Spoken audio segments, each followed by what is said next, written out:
Turkey को क्यों blame करें? टर्की ने मेरे ऊपर अटैक नहीं किया कभी।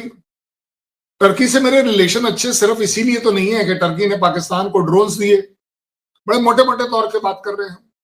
इसके अलावा क्यों?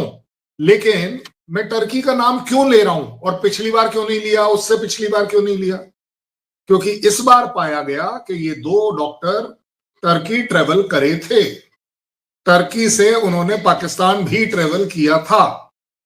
उससे भी बड़ी बात, ये जो डायरीज मिली हैं 2-3 प्लस जिसको बोलते हैं ऑन रिकॉर्ड डाटा एविडेंस मिला है कि ये लोग जब बात कर रहे थे टेलीग्राम पर आपस में, जो सेशन पर एक और ऐप है that is called as Signal, इस सबके ऊपर 2 नाम बड़े प्रोमिनेंटली एज अ हैंडलर बात आना है। और हैंडलर कैसे होते हैं?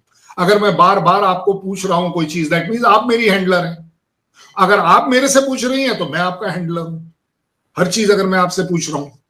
सो एक कोड वर्ड उन्होंने डाला है ओकासा, और एक दूसरा डाला है डॉक्टर आरिफ निसार या हाशिम, जिसको जो भी बोल दीजिए। तो डॉक्टर आरिफ निसार को पाकिस्तान का सो कॉल्ड हैंडलर माना जा रहा है, जो एविडेंस दिख रहा है, फाइंडिंग्स में आ रहा है, और डॉक्टर ओकासा को टर्की का भी दिखाया जा रहा है।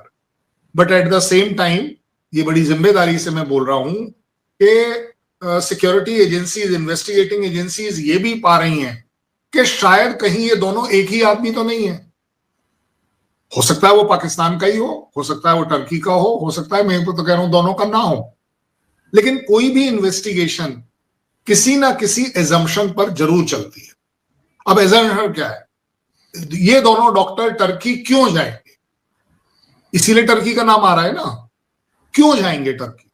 कोई ना कोई रीजन होगा। तो अब इसका मतलब है कि हमें उसको इन्वेस्टिगेट करना चाहिए, कुछ ढूंढना चाहिए। अच्छा, टर्की से ही पाकिस्तान क्यों जाएंगे? वापस इंडिया आके क्यों नहीं पाकिस्तान जाएंगे? क्योंकि इंडिया टू पाकिस्तान जाने में आप एक्सपोज हो जाते हो जब आप रिकॉर्ड पर आते हो सकता है शायद परमिशन मिले ना मिले वगैरह वगैरह, क्योंकि आपके हमारे बीच में थोड़ा सा इस समय वीजा को रिलेटेड भी थोड़ी स्ट्रिक्टनेस है। तो आप मतलब एज अ निष्पक्ष होकर आपको जरूर, क्योंकि आप पाकिस्तान के हैं, तो आप ये जरूर देख पाएंगे कि टर्की का नाम इसलिए नहीं आ रहा कि हमारी उनसे कोई जाति दुश्मनी है, कोई हमारी सो कॉल्ड लैंड रिलेटेड कोई प्रॉब्लम है या किसी भी और तरह की प्रॉब्लम। टर्की वो देश है जहां जब उनके यहां भूकंप आया था तो इंडिया की सबसे पहली टीम टर्की पहुंची थी एड लेकर, और सबसे आखिरी टीम इंडिया वापस आई थी वहां से, मतलब जो बाकी लोगों ने भेजा। सो ह्यूमैनिटेरियन ग्राउंड पर हमने तब उनके साथ इतनी रिस्पेक्ट रखी। बट अगर आज कहीं कोई इन्वेस्टिगेशन की जा रही है तो मैं तो कह रहा हूं, अगर किसी के डायरी में आरजू काजमी लिखा है तो हम तो आरजू काजमी को भी इन्वेस्टिगेट करेंगे ना, कि भाई क्या कनेक्शन है आरजू काजमी का इसमें, क्या कनेक्शन है मसूद का, क्या कनेक्शन है मसूद की बहन का अगर कहीं नाम आ रहा है, क्या कनेक्शन है मसूद के भतीजे की वाइफ का, ये सारी चीजें। और इसी तरह फाइनली बोल रहा हूं कि टर्की का नाम अगर कहीं आया है तो कोई जायज रीजन से आया है। आप बताओ यूएस का नाम क्यों नहीं आया है? चाइना का नाम क्यों नहीं आया है? चाइना का नाम क्यों नहीं आया है? अब भाई नहीं पाया गया इन्वेस्टिगेशन में, अभी तक कागजों में नहीं पाया गया, इसलिए उनका नाम नहीं आया है। बड़ा सीधा सीधा लॉजिक है। सो इन्वेस्टिगेशन ऑन है, और मैं तो कहूंगा बहुत मेच्योरिटी के साथ।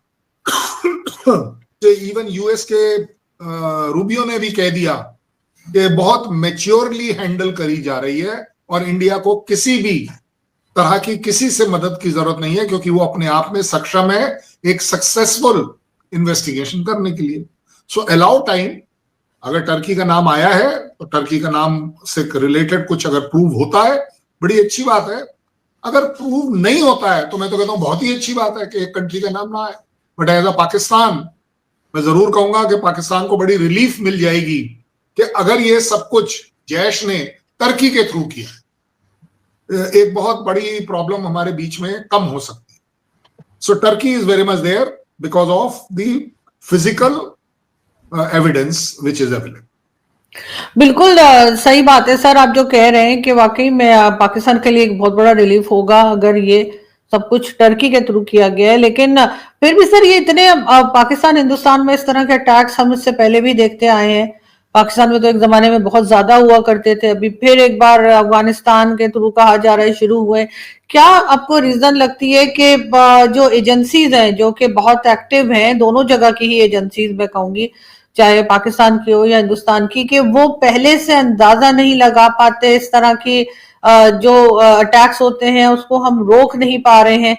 और बाद में तो आपको पता ही है कि ज्यादा से ज्यादा हर न्यूज की कितनी लाइफ होती है, 2 वीक्स की मैक्सिमम, 2 वीक्स तक बात होती है, उसके बाद वो फिर कहीं यहाँ वहां वो खबर हो जाती है और हम लोग दूसरी न्यूज पे लग जाते हैं। और फिर एक बार जब कुछ कहना चाहिए खुदा ना खास्ता ऐसी कोई बात होती है तो फिर हम बात करते हैं। तो ये हम इसको रोक क्यों नहीं पा रहे? जहां तक बात आ रही है पाकिस्तान और हिंदुस्तान के ऊपर बार बार अटैक क्यों हो रहे हैं, ये आपका सवाल है। दोनों के ऊपर अटैक, एक ही कॉमनैलिटी है कि दोनों के ऊपर अटैक टेररिज्म से रिलेटेड हो रहे हैं। ये मैं मानने के लिए तैयार हूं। चाहे वो टेररिज्म जायज है नाजायज है, वो एक अलग बात है कि हम सोचें कि आपके यहाँ वाला टेररिज्म फ्रीडम फाइटर है, आप सोचें मेरे यहाँ वाला टेररिज्म फ्रीडम फाइटर है। ये अपनी अपनी सोच हो सकती है, बट अगर मोटे तौर पर एविडेंस के लिए, क्योंकि हर चीज का आजकल प्रूफ चाहिए, पाकिस्तान के ऊपर जो अटैक हो रहे हैं मुझे नहीं लगता कि इंडिया किसी भी तरह करवा रहा है। मतलब कमांड एंड कंट्रोल देना, यहां से ट्रेनिंग देना, इक्विपमेंट देना, सब कुछ देना, मुझे नहीं लगता। और उसका प्रूफ क्या है? आज तक किसी टेररिस्ट अटैक में पाकिस्तान ने किसी भी तरह का प्रूफ अपनी जनता को नहीं दिया कि वहां पर क्या मिला। क्या वहां पर SLR राइफल इंडिया वाली मिली, या जो भी हमारे यहाँ वेपन सिस्टम बनते हैं वो वहां मिले, कोई ग्रेनेड आपके वहां मिला जिसके ऊपर इंडियन मार्किंग है? ऐसा नहीं हुआ। ज्यादा बड़ी बात उससे भी कि आपके यहाँ अटैक फिर कर कौन रहा है? आपका खुद का एक्नॉलेजमेंट है कि TTP कर रही है, आपका खुद का कहना है अफगानिस्तान करवा रहा है, क्योंकि यही बार बार बात आपके यहां से चल रही है। आप ही लोगों का कहना है कि बलूच करा रहा है। मैं उसमें शायद ऐड कर दूं कि हो सकता है सिंध में भी कुछ प्रॉब्लम हो रही हो जिसकी वजह से ये अटैक हो रहे हो। मैं इसमें एक और ऐड कर दूं कि इमरान खान की पार्टी काफी नाराज है प्रेजेंट गवर्नमेंट से आपके यहाँ, कि वो भी इस तरह का कोई छोटा मोटा काम उल्टा सीधा करवा देते हैं। सो आपके यहाँ कराने वाले 4, 5, 6, 7 पॉसिबिलिटी है, POJK को मिला लूं उसको भी अगर बात करें। हिंदुस्तान में अटैक कौन करवा रहा है? चलो गिनना शुरू करते हैं, बताइए जी कौन सा एक है? क्या टर्की करवा रहा है? नहीं करवा रहा, क्योंकि हमने ना कभी बोला ना कभी पाया कि टर्की में किसी भी तरह का कोई टेररिस्ट कैंप है या किसी भी तरह की इन्फिल्ट्रेशन कराने की कोशिश करी गई है। तो मुझे अभी तक वो एक पॉइंट नहीं मिला कि जहां मैं ये ब्लेम कर पाऊं कि अदर देन पाकिस्तान कौन करा रहा है। अच्छा, अब हम बार बार पाकिस्तान का नाम क्यों लेना पड़ता है? जैश कहां है? TRF है कहां? मसूर है कहां? मसूद है कहां? हाफिज है कहां? दाऊद इब्राहिम है कहां? ओसामा बिन लादेन हिस्टोरिकली कहां था? मैं तो ये भी जा रहा हूं आपके। सो आप ही बताइए